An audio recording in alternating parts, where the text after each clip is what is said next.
Hey, what's up, guys? We have Kyle here. We're at Genesis, and we have the long-awaited combo kind of just explanation, sort of, just to give you guys some pointers on how to play Salad in 2023, especially with his list. So I'll let him take it away. We're gonna show off a kind of perfect hand, and then a couple maybe two card combos or so. Okay, so the one thing about this deck that you want to make sure is that if you draw the Adventure Engine, you want to use it to mitigate the disruptions that would stop your combo into going to Heat Soul. And if you draw Fenrir, always use Fenrir first, because there are some times where you may see some cards and you might slip up. Just be careful about it. So this is the best possible hand that you could open in this deck because it gives you everything you have and more.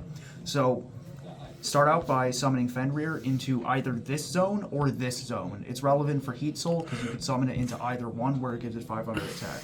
You're then going to activate Fenrir's effect to search out for another Fenrir. You just don't want to draw this card off Bufferlow, off Heat Soul, and the one thing that you do want to do in this deck as many times as you can before you go into your card draws is search.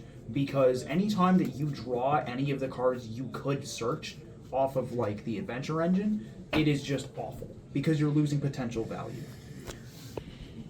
And so now you have the Fenrir in hand, then you're going to activate Rite of Aramesir. And you would want to summon the Adventurer token to the other outer monster zone that the Fenrir doesn't occupy, because you're going to... You could actually summon it here, but that's not really... Just not the other inner zones? It doesn't... It matters in, like, some scenarios. I prefer to summon it in the outer extra monster zone, because I don't want this thing getting run over or attributed or something. I don't really know. It's preferably up to you. Personally, I would summon it in the outer ones because you'd want to have like Griffin Rider in the center, but you can do this in the center, Griffin Rider in the outer. Doesn't really matter in the grand scheme of things. And then you're going to get Fateful Adventure from your deck. Then you're going to activate Fateful Adventure's effect to get the monster that mentions it, Wandering Griffin Rider. And then the card you're going to send from your hand to the graveyard is Microcoder or Jack Jaguar. Doesn't really matter which one. I just prefer to have Microcoder in the graveyard first, because if it outs a Bestial, then it'll out a Bestial. Then you're going to special summon Wandering Griffin Rider, and then activate Fateful Adventure's effect to get the equip spell. So you're going to get Draco back and just add it to your hand. Then you're going to normal summon Flame Bufferlow and use it to make the Balinks. Chainlink 1 Bufferlow, Chainlink 2 Balinks. Classic. Yeah, the toss format classic. So you're going to search out Salamangreat Sanctuary. And remember, Flame Bufferlow does not discard for cost. It discards on resolution of the effect. So keep that in mind. Don't give your opponent preemptive information, because that can cost you duels, because they might DD Crow one of your cards out of your graveyard or whatever. So you're going to discard this Jack Jaguar. You will draw these two. That's actually insane. You are then going to banish Water Enchantress to get another Rite of Aramesir out of your deck. Just do as much searching as possible. Yeah. Yeah, if you drew the Rite of Aramesir, the Water Enchantress would be like mid. It wouldn't be that great. Then you're going to activate Sanctuary and use Sanctuary's effect to reincarnate the Balinks. Like so. And then you're going to activate Jack Jaguar's effect, targeting the Balinks. Return it to the extra deck. Summon it to the zone it points to. Use these two, and then you're going to make Splash Mage. Hello, Splash Mage. Splash Mage's effect, you'll target a Cybers in your graveyard, special summon it, but you're locked into Cyberses for the rest of the turn, but you've summoned everything you needed to before, so it's fine. So you'll bring back Microcoder. Then you'll use these two monsters that are both Cyberses with different attributes to link summon Deco, Talk, or Heat Soul, either to this extra monster zone or this extra monster zone. Preferably I'd summon it to here because Griffin Rider's going to leave the field. and it'll gain 500 attack for every monster it points to. You're then going to use Microcoder's effect to search out a Signet spell or trap, which will be Signet Conflict. So the side net stuff usually comes last in the combo. Yes, it is the absolute final thing you do because you're locked into Cyberses by this point.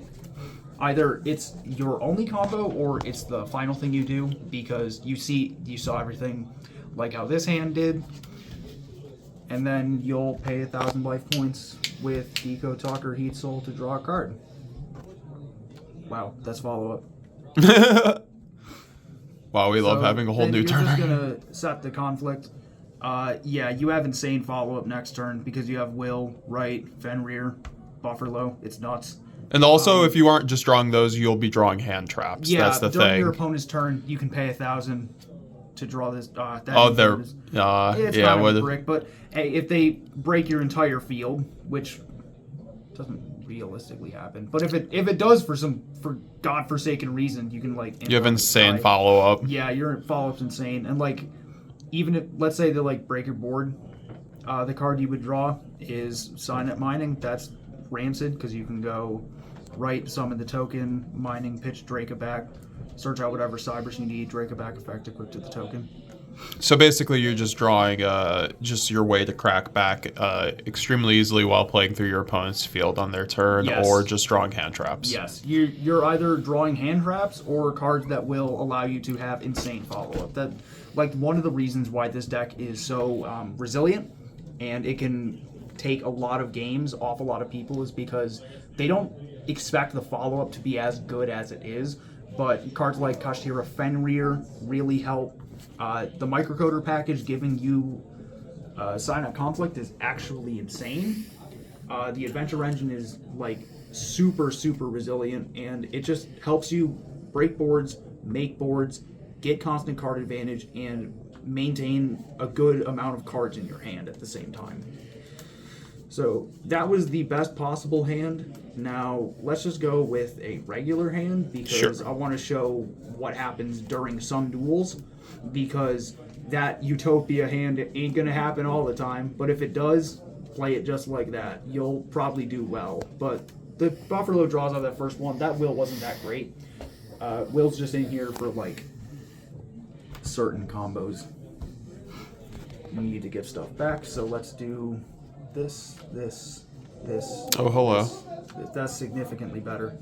You're going to start with Water Enchantress, and you are going to get Right, and then you're going to activate Right. Summon the token in the center, and then get Fateful Adventure.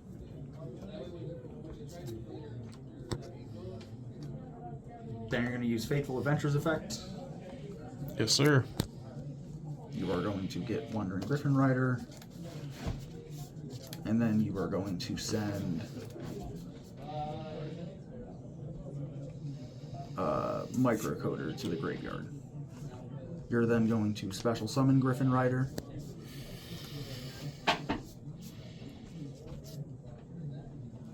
and then you are going to activate Circle and search out Gazelle. Nice.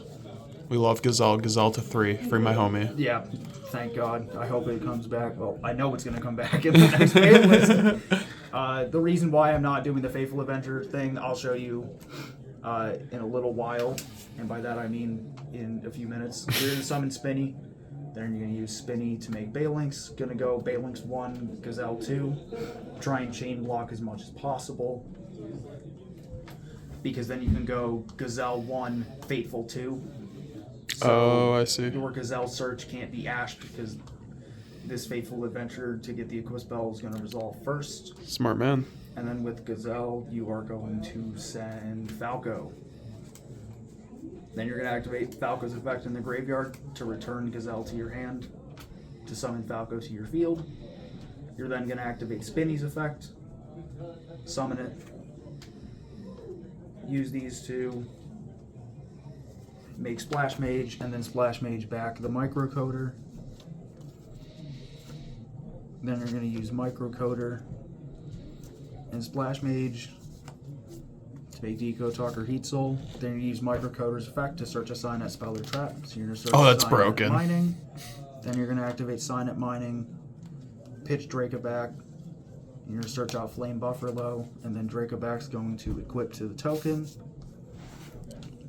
And then you're going to pay 1,000 life points with Deco Talker Heat Soul to draw a card. The card you draw is Water Enchantress. That's fine. That's right of Air Mysterio on the next turn. Then you're going to set this, end your turn. During your opponent's turn, pay 1,000. You draw Ash. Perfect. Branded end board complete. Sorry, Chris. But Damn, savage. Every time I fight you, I always draw Ash off Heat Soul during It's your turn. loyal. But yeah, that's just basically how to play Adventure Salad. If you're not really familiar with it, I would suggest testing this deck out and building this deck. You can definitely optimize ratios. Right now I'm experimenting with 2 Spinny, 2 Jack Jaguar.